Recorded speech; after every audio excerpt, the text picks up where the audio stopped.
is Coley. Welcome back to Undercover Reading. Today we're reading The Captain's Kid, Chapter 3, Part 5. While the crew quarters on Hub C were fully occupied, for reasons unknown to us, Hub D, also officially crew quarters, was vacant. Lights off, cold as space. Hub E held ship's stores, cargo, and supplies. One look at those two familiar blue bins, and Karthik and I exchanged a grimace and headed back to B, where all the common areas linked up around the Taurus. The usual cafe and the formal dining room each occupied an octant. The health center was next, then came the education center's classrooms, conference rooms, and laboratory, filling another octant.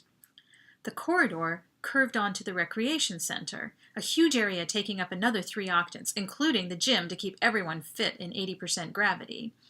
A trio of lounges for adults, teens, and littles, and a multi-purpose theater for stage and screen. Ship's library had every good vid ever made in 2D or 3D, along with some terrible ones. I checked. I scanned for projection equipment, guessing they had holotech included as well. Completing the circuit, the final octant was a small open-air chapel in the middle of a meditation garden. Mixed, spicy, sweet scents wafted from the plantings, and I could have sworn a slight breeze brushed over my arms and rippled the leaves of the shrubs and small trees. The path underfoot was soft and springy, weaving through the beds, past benches for hanging out and smelling the roses, so to speak. The walls were painted to make it look like the garden reached all the way to the distant hills. The high rounded ceiling had super realistic faux clouds that were moving in wisps across the blue. How do they do that? I asked.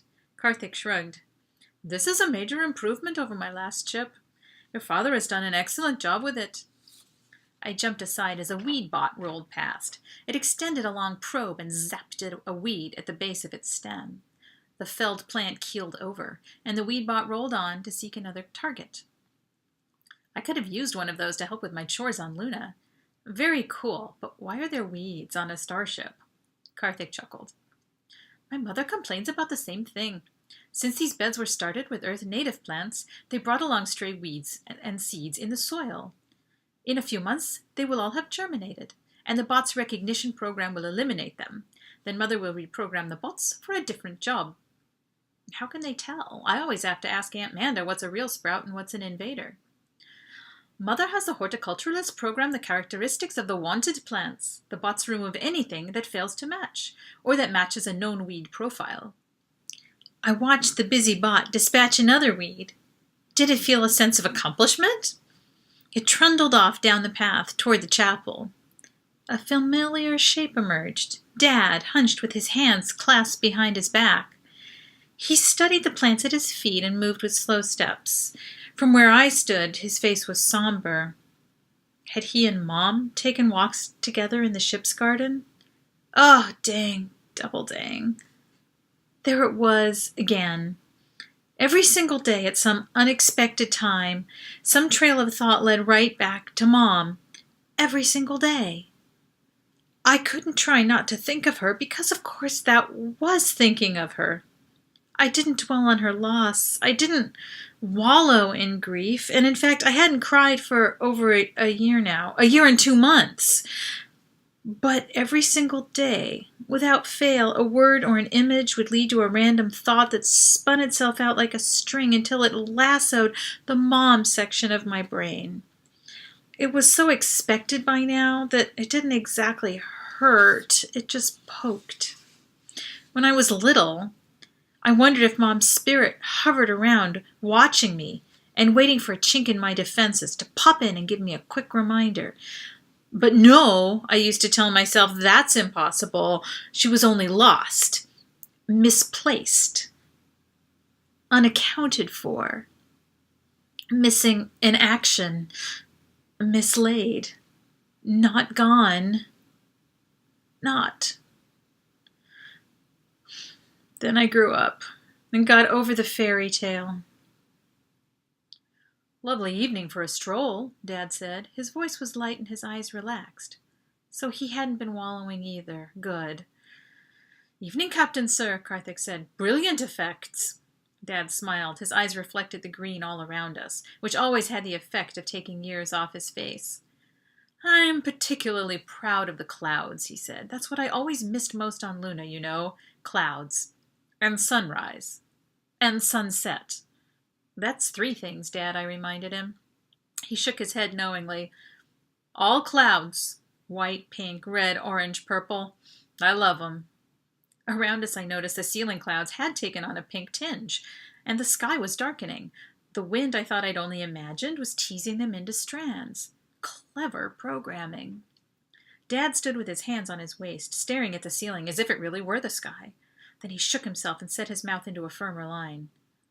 Boys, I have some good news and some bad news to share with the 2 of you. You can't let this out. Highest security. Karthik nodded with a hungry look in his eyes, hungry for information. Dad's voice dropped, even though the weed bot was the only sign of semi-intelligent life nearby. The good news is that your little escapade disrupted a sabotage attempt. When we pulled out of space dock, a partially completed explosive device was discovered. Had we been delayed while we looked for you as the saboteurs planned, it would have been completed. And, I asked, it was designed to detonate as we pulled out, destroying the ship and severely damaging the platform. That is excellent news, Captain, Karthik cheered. Are you nuts? I burst out. That we thwarted the saboteurs, he clarified, not that they exist. So what's the bad news, Dad? I had to hear it. I had a feeling I already knew. He put a hand on my arm. Clearly, the perpetrators weren't planning on boarding the ship and going down with it. That would have been quite unnecessary to their original plan. But now we don't know whether they figured out in time that the plan would fail, whether they boarded the ship for a second attempt. I thought about the words on my screen, promising that it wasn't over, pointing the finger at me for my stupid game hack. Were they sent from Earth, from the station, or from the ship? Dad, wouldn't it be easy to check for unauthorized persons on board? Yes, well, that only works if it was an outside job. And we've done that. However, I may have unknowingly signed up a saboteur along with the rest of the crew. Though it's hard to imagine who... I thought you handpicked all these people, I said. I did. That's what worries me, he said grimly. Karthik put on his Sherlock sleuth expression again. Captain, might I ask what it is about this supplies drop mission that has attracted a saboteur? Well, you might ask, Karthik, Dad said, but I'm afraid I'm not at liberty to discuss that with non-cleared personnel, so just be careful, will you, boys? Great, we were non-cleared, so how are we supposed to know what to be careful of? Karthik and I had no time to speculate together as Dad walked all the way back to quarters with us to change for dinner. We shrugged a see ya later at each other. Dad gave me an assignment to complete while he hopped in the shower. Apparently our teacher-to-be, Miss Jan, was invited to captain's table tonight, and Dad wanted to make her feel welcome. It was her first trip into space, he explained. I hate awkward silences, he admitted. See if you can find out anything about her interests ahead of time, will you, Spidey? You got it. I started with the crew profile, immediately frustrated at the lack of personal information in the personnel records. Miss Jan was unmarried, 43 years old, 160 centimeters tall, and 66 kilos. Her teaching license was current, and all of her immunizations were up to date. That wasn't much to talk about. So, Jan, I see you've been vaccinated for yellow fever and influenza. How was that for you? Right. I logged out of crew records and onto EarthWeb. We were out of dock, and the half-second response delay was killing me. But I did Google up more useful information. For the past 15 years, she had lived in Ontario, Arizona, Ohio, and Baja, all states in the North American Federation. She had 3 publications. Her master's thesis on social forces in the 21st century, a scholarly review article, and a children's picture book called Peeking Through Window Rock. She was also credited with the illustrations. Nice. I shared a copy onto my comm to show Dad. I followed a few interesting threads of information from her employment records and publishing contract. Once I had her mother's maiden name, Miss Jan had thanked her in the book's acknowledgments, and national ID number, I was in deep. She had a registered motorcycle. She carried a special insurance policy for an antique silver flute. She subscribed to romantic comedies, and 6 years ago she licensed 2 dogs named Chester and Arthur. Surfing the net was as exhilarating as low-G slideboarding. Mining for gold, nuggets found. When Dad's shower whistling stopped, I quickly changed into my plum-colored formals and a loose white shirt with a mandarin collar. While I'm at it, I thought, how about some intelligence work on our confounded buddy Con? I bet I could win the name game in a snap. I reopened crew profiles to check the Lou's family listing. Con was listed as Con. No problem for the webman. I grabbed Con's birth date and place, logged into EarthWeb again, and headed into birth records. Piece of cake. I tapped my toes while I waited for the query and response delays. And gasped. No way! Oh, man, I hope Karthik is as stupid as I am. The dining room had been transformed since Karthik and I passed by. The tables were set with dark maroon tablecloths, and on each table was a vase with pure white roses, dappled with droplets of condensation. They must have come from the greenhouse or the refrigerator, not the garden. The silver light from 4 glow spheres on each table lit the room. Very elegant and formal. Still, the hum of conversation and the light playing on everyone's faces gave it a feeling of closeness. Besides my regular mates, I was beginning to recognize other faces, from the cafe, from the pool, from the dance.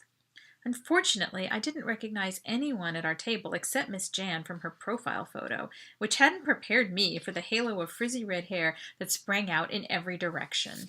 In the photo, a neat bun at her neck and a high-collar shirt had made her look teacherly. Tonight, she wore a tight blue-green shirt that left little to the imagination. It was the kind of thing Sherry could have gotten away with. Only a heavy turquoise necklace made it respectable, drawing attention up her neck. I shuddered. She certainly didn't look mid-40s, and she didn't look like the type to hold sway over a classroom. Somehow I ended up sandwiched between her and Dad.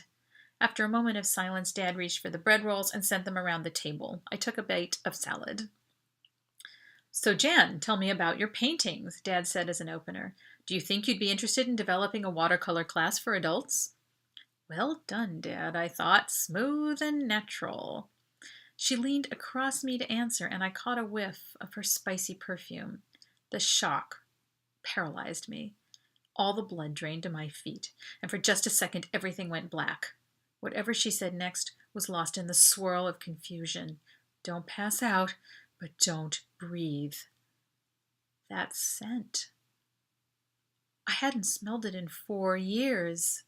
It was unmistakable, unforgettable.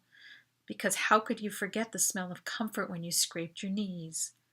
The hint that lingered in the room after Mom kissed you goodnight. The scent that gradually faded from the scarf Mom dropped on the rocking chair in the hap when she left on her last trip. No one else was allowed to smell like her. That spicy sweet fragrance belonged to one and only one person in the whole universe. I held my water glass to my face as a shield. It blocked the scent and hid the tears welling in my eyes. Dang. It was a surprise, that's all. I could handle this. When I thought I could trust myself, I blinked hard and lowered the empty glass. I could handle this. A server refilled the glass as soon as it touched the tablecloth. "Thank you," I squeaked. I cleared my throat and concentrated on acting normal. Another server offered me a choice between the vegetarian risotto, a creamy rice dish with spices, vegetables, and cheese, or a small meat cutlet with mushroom and shallot sauce. I pointed to the cutlet. To avoid conversation, I ate. The mystery meat had more flavor than chicken, but was more tender than pork. They wouldn't keep pigs on a starship anyway. If all the dishes were this good, Karthik's dad would fail in his mission to turn us vegetarian.